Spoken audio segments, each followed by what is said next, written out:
My son called me 3 days before Christmas and said, "Mom, don't come this year." No explanation. No apology. Just a calm, professional tone, like he was canceling a business meeting instead of breaking his mother's heart.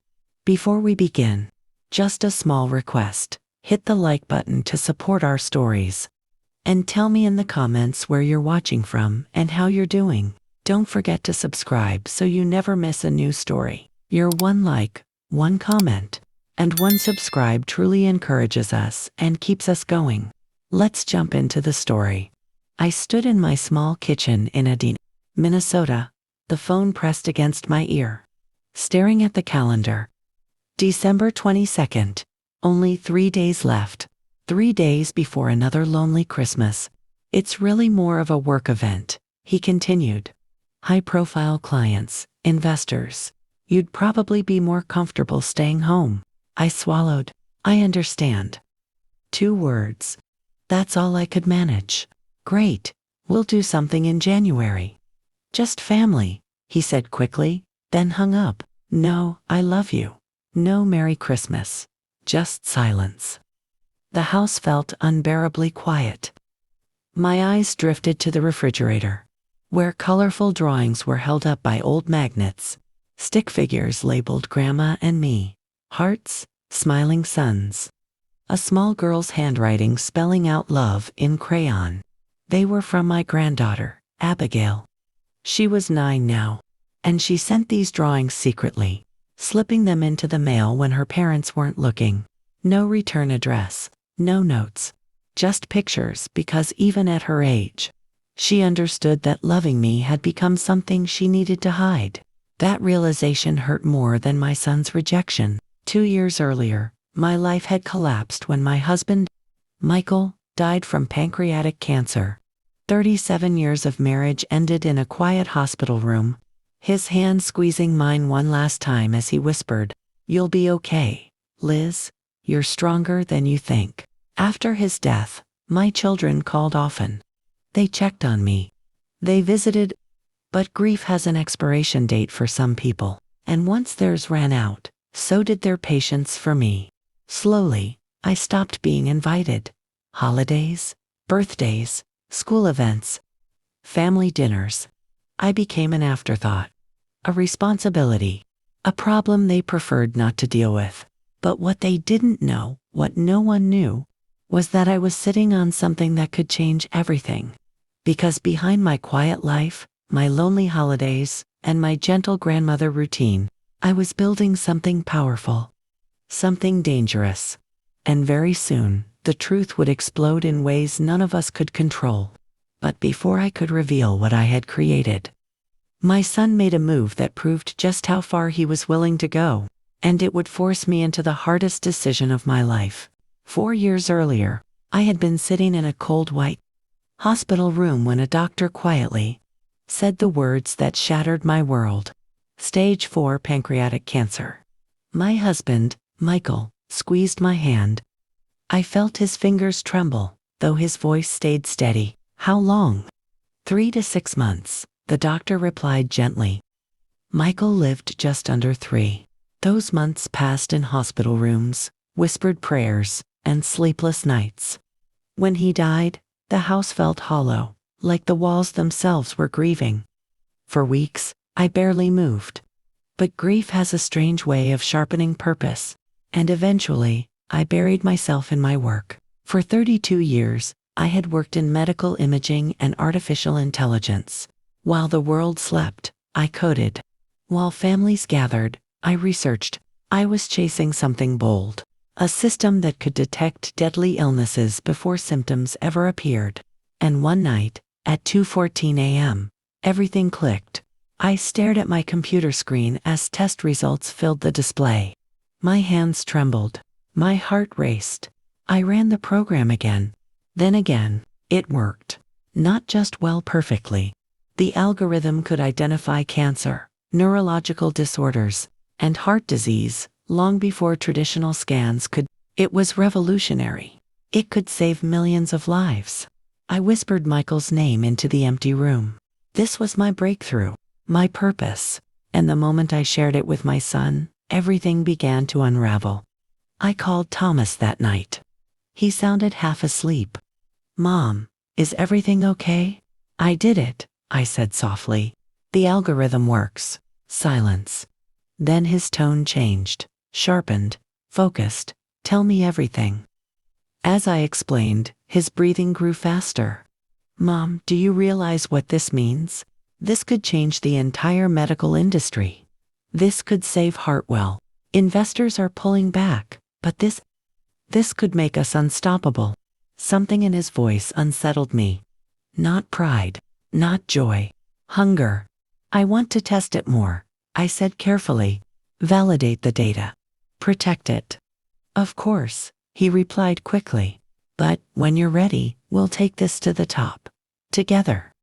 Together? I wanted to believe him. But that night, as I stared at Michael's photograph, his old warning echoed in my mind. Protect your work.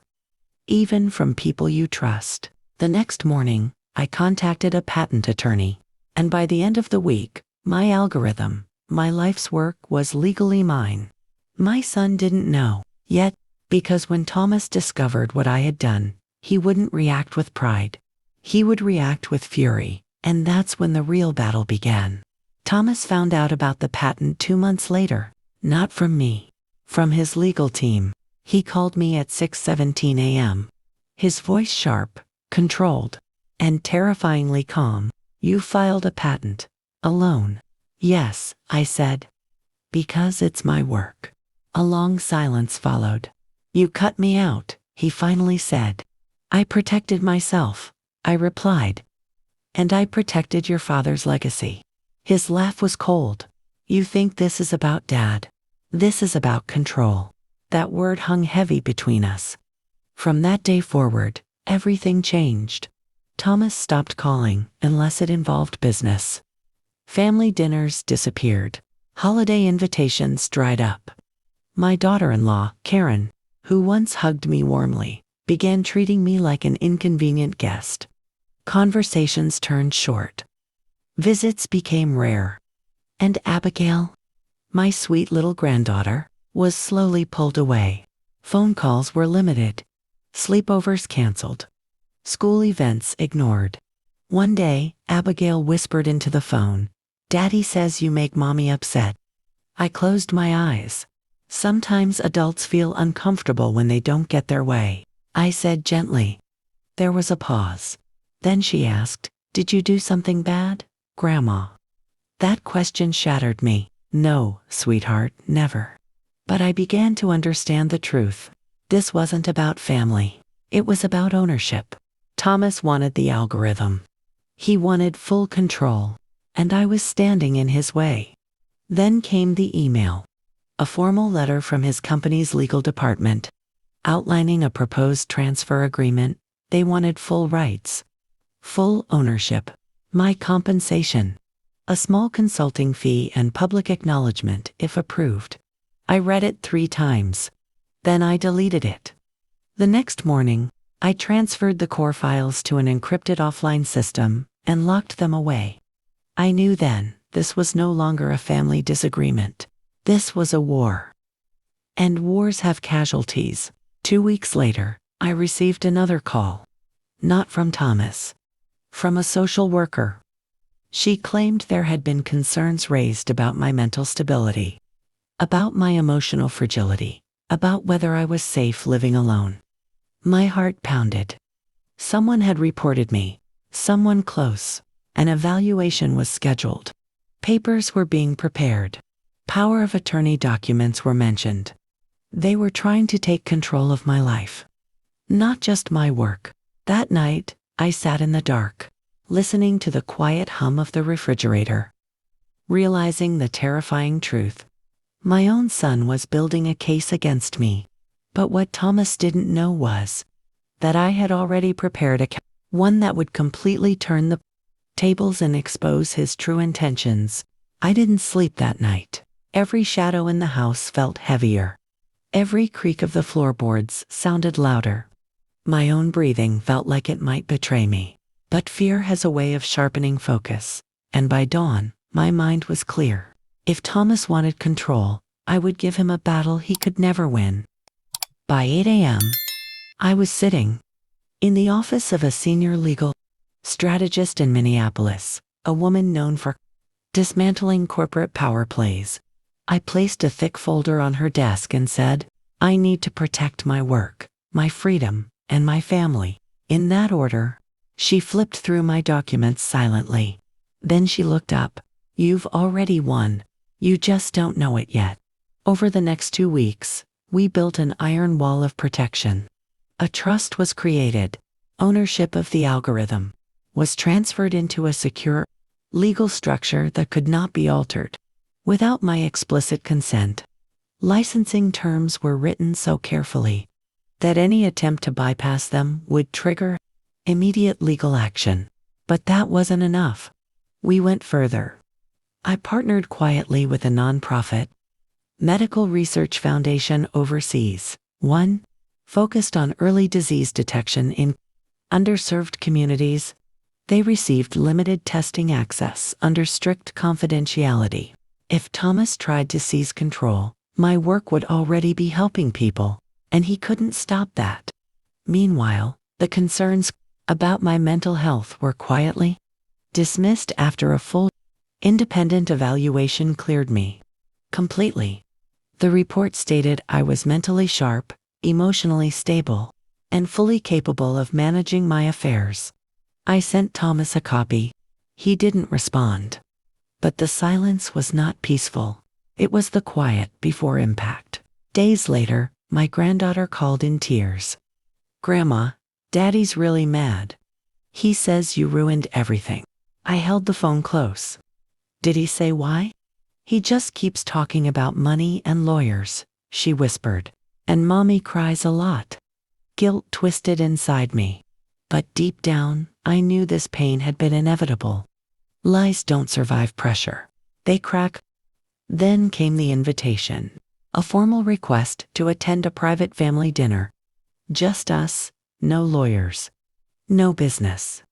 No tension, or so the message claimed. I read it twice. Thomas had never backed down. Something was coming. And I had a terrible feeling that this dinner wasn't about reconciliation. It was about leverage. Because the moment I walked into that house, I realized I had underestimated just how far my own son was willing to go. And what he planned to sacrifice to win? The house looked the same from the outside. But the moment I stepped in, I felt the tension crackle through the air. Thomas stood near the fireplace, arms crossed. Karen sat stiffly on the sofa, her eyes red and swollen.